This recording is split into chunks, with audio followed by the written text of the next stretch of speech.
This has been such an extraordinary evening, and it's a little unfair to go this late in the evening when the bar has been raised so very high.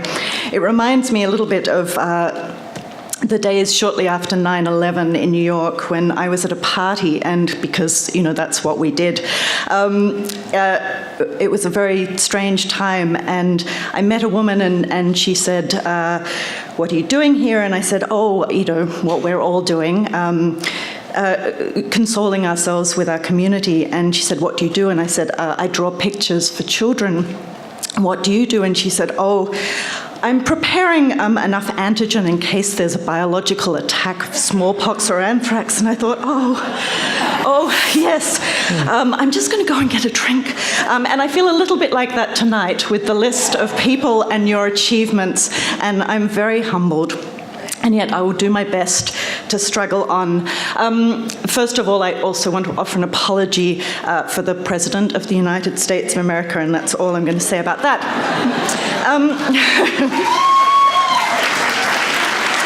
I have my father to thank, who is here tonight, for going to UTS. I went to an all-girls high school. I don't know if any of you suffered that, but really, when I left, all I wanted to study was boys.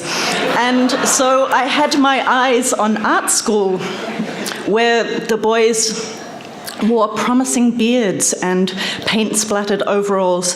And I looked at visual communication, but they were decidedly more clean-cut and, gay.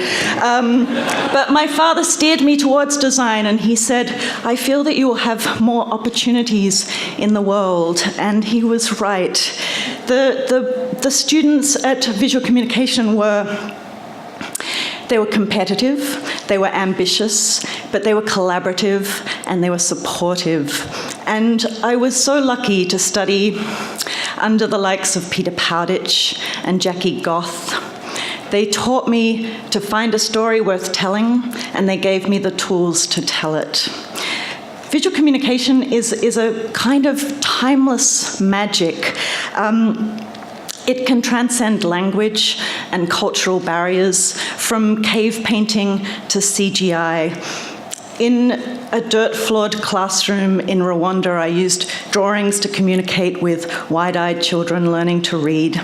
And in Berlin, at a summit of world leaders gathered to discuss immunization, which was incredibly intimidating because Bill Gates and Angela Merkel were there.